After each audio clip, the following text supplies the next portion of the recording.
putting their kid on a bus, and one was getting a label.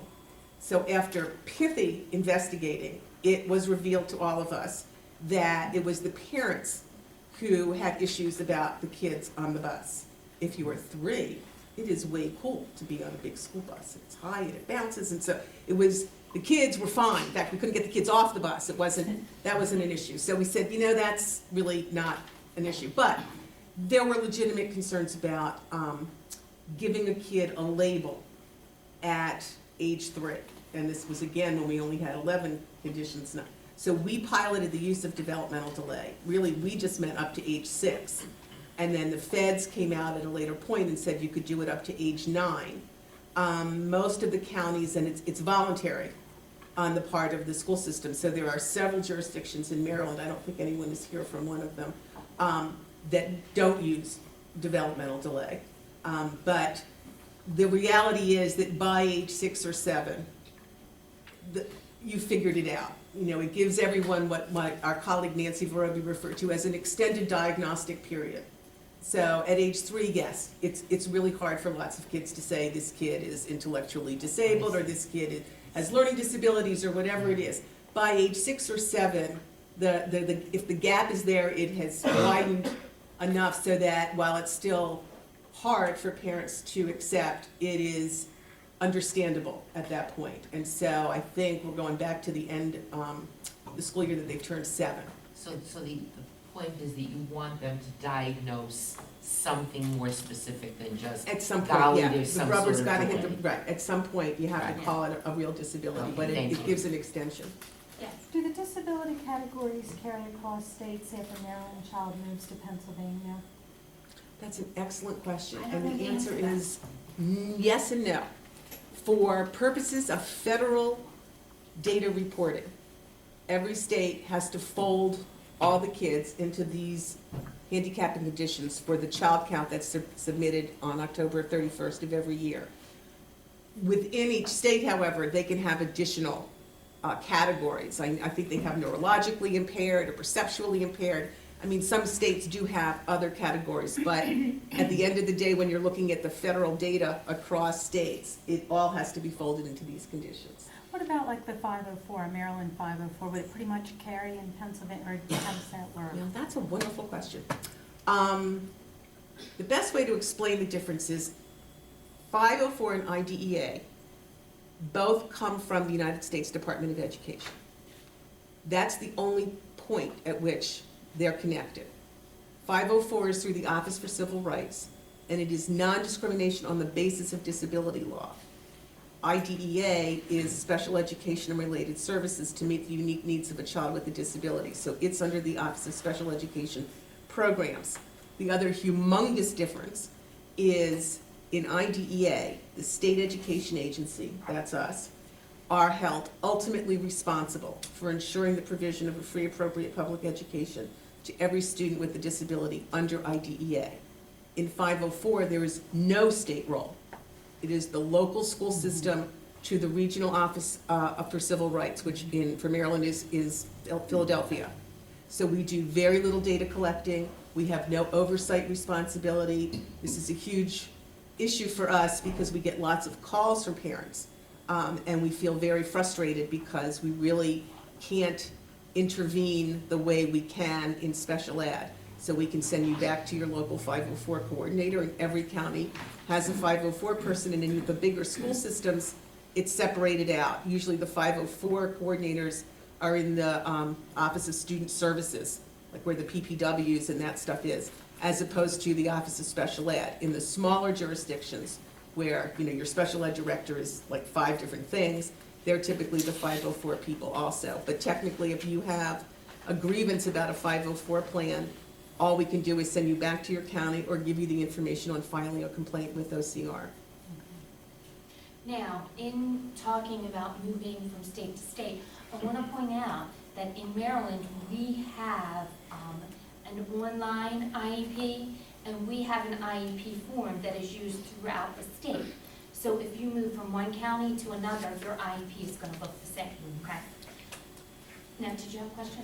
Yeah, I'm at the stage with my daughter where she can't do developmental delay anymore. And I guess as a parent, what I'm having a hard time understanding is, she's been at this school for almost 3 years now.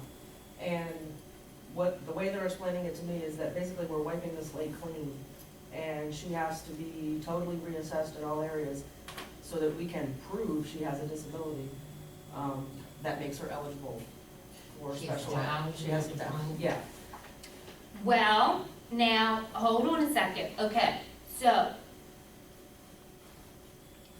just because she has a medical label doesn't necessarily mean that she is going to need services in speech, She's been OT. getting the full PT. range of services for 3 years. The issue is that disability, kids can have lots of disorders. I mean, a kid with Down syndrome can have fine motor issues, gross motor issues, And she's got all articulation that. issues, right. When we're talking about the categories, the IEP team is required to identify the category that is the primary disability. So what is the primary disability for any particular child? A child with Down syndrome, I would say the primary disability is not articulation.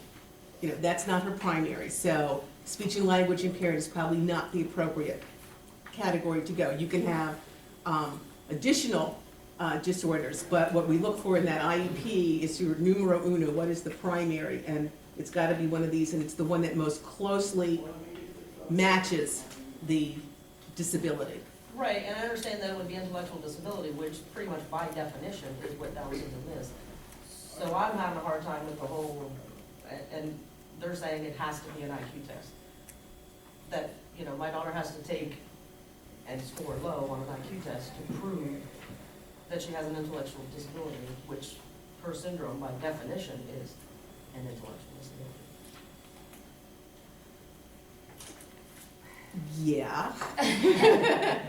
I would look at it, and there's, you know, there's many ways that you could look at it.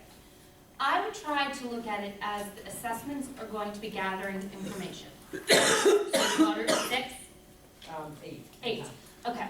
So when we talk about assessments, in the past, every 3 years, they had to do assessments. And they said, oh, you know, the federal government said, oh, no, we're not going to do assessments every 3 years. Why are we putting our children through this every 3 years when a lot of information doesn't change? But the team has to consider, do they need more information? So right now, with where your daughter is, I would try to think of it as gathering data to really look at how she learns, how she processes information, and what can be done to better help her. Now, is your daughter verbal? Yes. Okay. When you look at the difference between verbal and nonverbal, you're gonna get different, you know, information depending on the testing. It's a one-day test, you know, and I can see the difference with, you know, when you talk about the different disabilities and IQ and that kind of stuff. But I would look at the assessment process and talk to the team about, okay, I understand that you're saying that we're doing this assessment to code so that my daughter's in a disability category. But as we're doing it, let's see how she's learning. Let's see what else we can learn about her learning style. Let's check her short-term memory, you know, those type of things. So that then you can gather as much information as possible, so then her IEP is totally developed based upon her. And even within kids with Down syndrome, I agree, virtually all, we can agree, have some level of intellectual disability. But there's a range, even within Down syndrome. And so a child who has, say, a 40 IQ would be a very low-functioning kid with Down syndrome, as opposed to a kid who has a 65 or 69 IQ. So again, our expectations for those children would be different depending on what their basic cognitive ability is. So we wouldn't have the same expectations for one child with Down syndrome that we're going to have for another. And that's why, as Kim keeps saying, it's an individualized approach. We don't say all kids with any particular disorder automatically are in this category or get this service or this amount of service. But because at this point it's gotten contentious and due process has been thrown around. Is the IQ test the only assessment out there in order to code her as an intellectual disability? Yes. You can look at adaptive behavior. I mean, it's not just an IQ test in and of itself. You look at adaptive behavior, you look at everything else as They did well. that. I mean, they did every assessment But cognition, except I denied the IQ Right. test.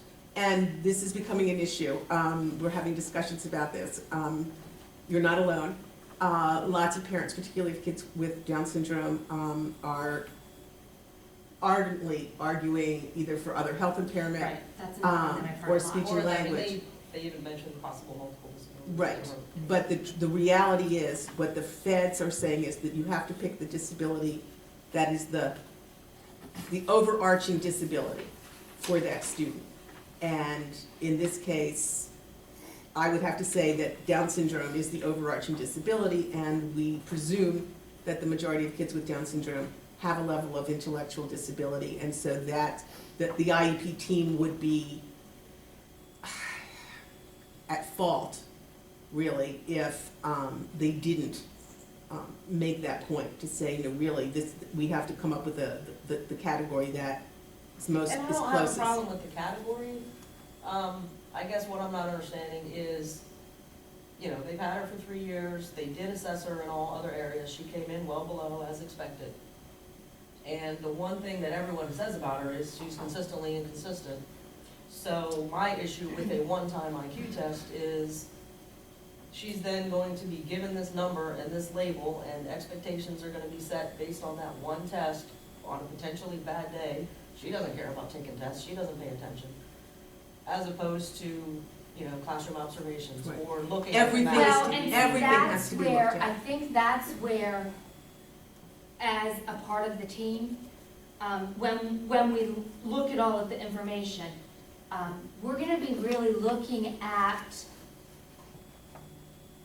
if I was on the team, so let's say it's my daughter, switch it. We're gonna look at all that information. That test, yes, it's gonna give us some data, but when I'm in that meeting, I'm gonna be making sure that there are very specific, strong, smart goals for my child with high expectations. So I think they did an IQ test on my daughter years ago.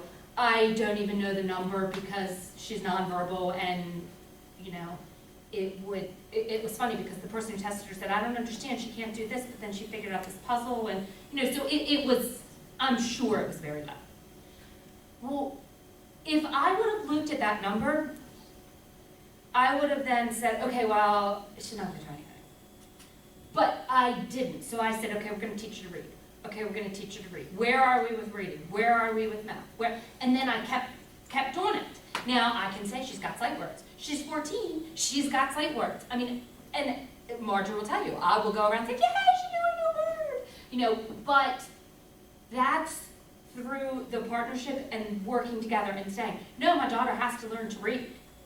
You know, it doesn't matter where she is, she's gotta learn to read. All right, well, then thinking backwards, she's gotta learn to get a job. So while I can see why it would be very difficult for that one test to be done, because it's gonna give you a number, and no matter what, you're not gonna like the number. Because if you get a number that's higher, you're gonna be like, oh my gosh, am I not challenging her enough? And if you get a lower number, you're gonna be like, oh my goodness, am I challenging her too much? But that one number carries so much more weight. I mean, if she gets to, if her number is a certain, you know, is too high, then she's not eligible for services anymore.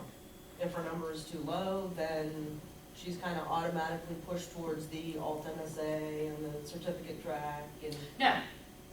And if, to determine alt and certificate, or to determine anything, you can't use one assessment. It's in, there's a book I gave you in here. Oh, did I give you that book? Yes, I did. There's a book in here that'll talk to you about assessments. So a couple of things. It is just a number. It gives some information.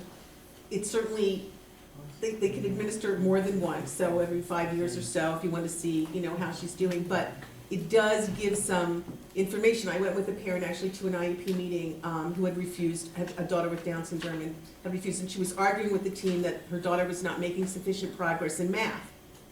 And I said, well, how would we know? because we don't know what her basic ability is. So she's making progress. You know, we don't know whether it's sufficient or not, because we really don't know what her capability is. So, but really, I think we were much more focused on IQ tests and WISCs and all that stuff in the olden days. We're much less obsessed with that. We realize it's a point in time, it's just a number, and it can change. But you're sort of between a rock and a hard place, and so is the team, because they're really required to pursue this. And while we understand your reluctance, I think for you, because it's your one kid and you've not gone through this before, but the school systems have processed many, many, many kids and know that there is a range of abilities and disabilities within every disability category. And so we're not nearly as focused, but it has become an issue of discussion that there is so much reluctance on the part of parents to agree to the intellectual disability code, even though we changed the name.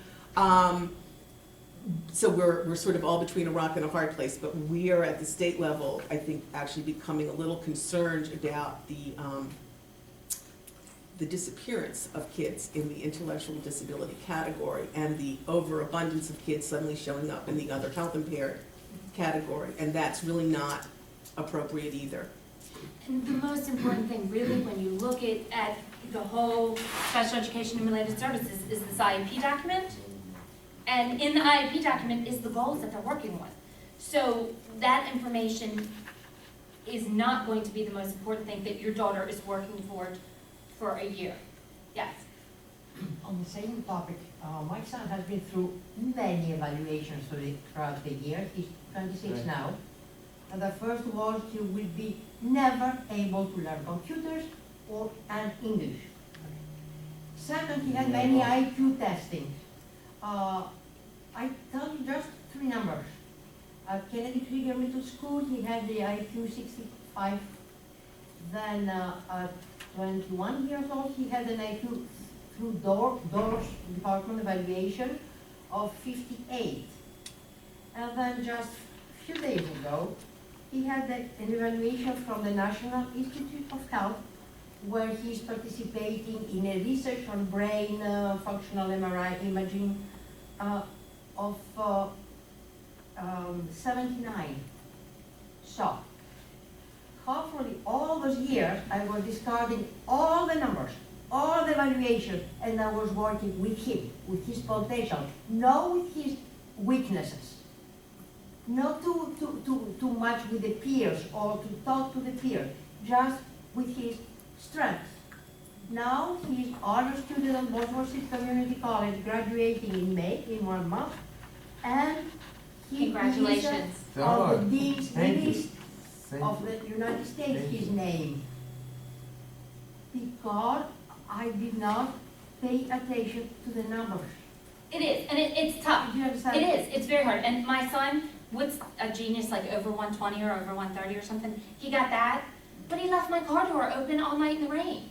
Yeah. You know, so, Yeah. you know what I'm saying? Like, I called my husband, I said, he's not gonna survive in the real world. You know, he's a genius. My husband then called him a genie in a bottle. But do you see, and we can talk more later, but these are things that we look at and we talk about with our children. Now, the most important thing is to understand special education is a service. It's not a place. Marjorie and I have been saying this, it's unique. It's based upon that unique student, okay? It's a service. Faith. We used this word earlier, free, appropriate, public education. So we want students to have this education that's designed, and I'm going to read it. I don't like to read from the PowerPoint, but this is really a powerful one that's designed to meet their unique needs and prepare them for post-secondary outcomes and independent living. So that's the goal. That's what we want. Now, when you agree at the beginning of the IEP, you sign and you give consent. All right, and this is the special education world begins. You can also revoke consent. Now, there has been discussion, and the special education is not taken out of your child's records. It will still be in the records that your child did receive special education. And it's important to inform you that when you revoke consent, your child does not have the protections that they have under IDEA. One of them is with behaviors. Students who have disabilities can be suspended up to 10 days. And after the 10th day, there has to be a manifestation meeting to determine if the behavior is a result of the disability. If your child is not receiving services, they're not gonna have that meeting, okay? Then you also have to go through all the timelines again on evaluation, developing the IEP. All right. Well, this is an issue. It sounds like a good idea, but what's been happening is parents, you get to a very frustrating point at the IEP team process, and the parents say, I can't do this anymore, I don't want my kid in special ed anymore, I'm revoking my kid's services. And so we say, okay, we're done, your kid is a regular ed kid, and a week or two later, your kid does something naughty. They're impulsive, they made a bad decision, whatever it is, they get in trouble. And we say, okay, you're suspended, and the parent says, oh, no, my kid is a special ed student, and we say, oh, no, not anymore, your kid's a regular ed student, and now we're gonna treat him like we treat all the other kids. He has to follow the same rules, there's no manifestation, no 10 days, none of this stuff. And then the parent says, oh, I think I made a mistake, I think my kid really does need to be in receiving special ed services. We have to start all over again. Yes. You're out, you've exited.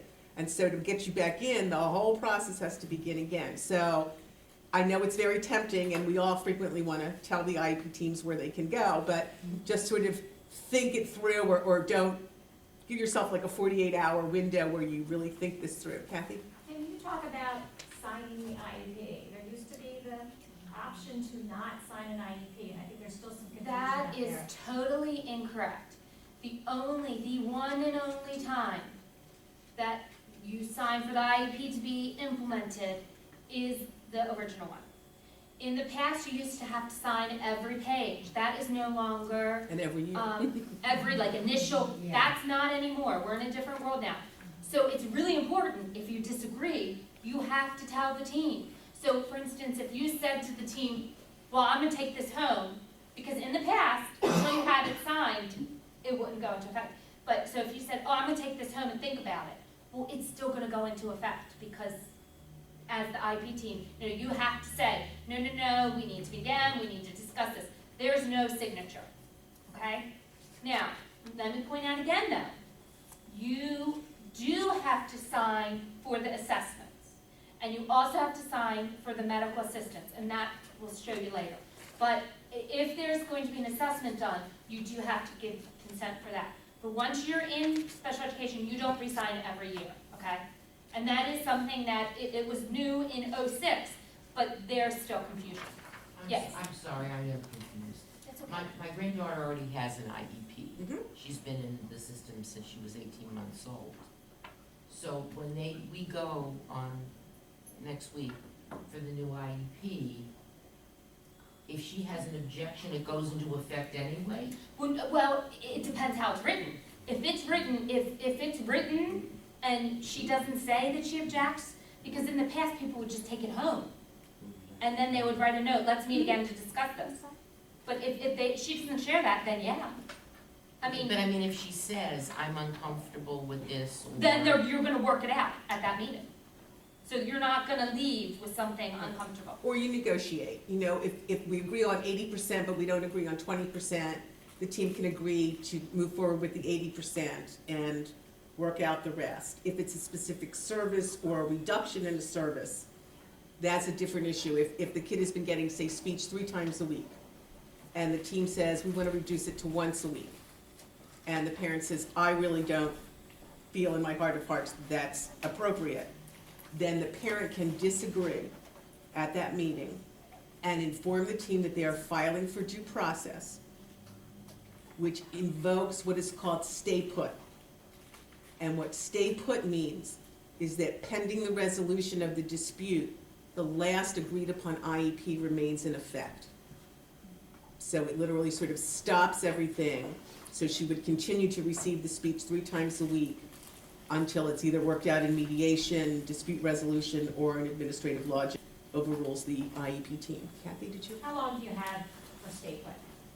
Is there a guideline? I can't remember, you have to file I think within 30 days. Because you have 2 years to dispute it, actually. Yeah, but you You can't have to You file. can't wait, right. In Right. order to continue to receive the disputed services, you have to formally file for due process. Now, there's something called prior written notice, okay?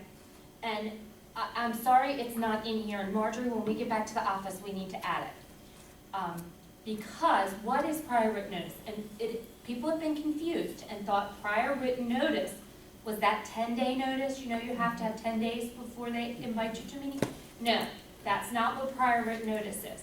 Prior written notice, what that means is that the IEP team has to tell you in writing why they are, something that's been proposed, that they're not, let's say you at the meeting are talking about speech services, and you are requesting an increase in speech services. And the IEP team talks about that that's not needed right now for your child. You would ask for prior written notice for the reasoning on that, okay? So that's what, when you disagree with something, you're gonna ask for prior written notice, all right? And that's, I'm looking for, and I think it's in our procedural safeguards, the quote. I'm looking for the quote about prior written notice, and that's just where they tell you the action that the school system proposed or refused, okay? Prior to what, I'm sorry? That's just the name of it. It's called prior written notice. That's the, like the, you know how we have little things like fake? Before the meeting, it's sort of like before. So they're supposed to let you know before the meeting what's going to be in the IEP? No, that's we'll just- get there in a Yeah, minute. that's This it. is, Yes. this is, The answer is yes, yes, they do, but but. we're getting there, but that's Okay. not this. I don't want you to get confused. Prior written notice just means, if you're in a meeting, I'm gonna use your granddaughter. Let's say you're in the team and you're discussing increasing OT services. Or changing the time of OT services, something. And the school system says, we disagree with that recommendation. Then you would say, well, would you please provide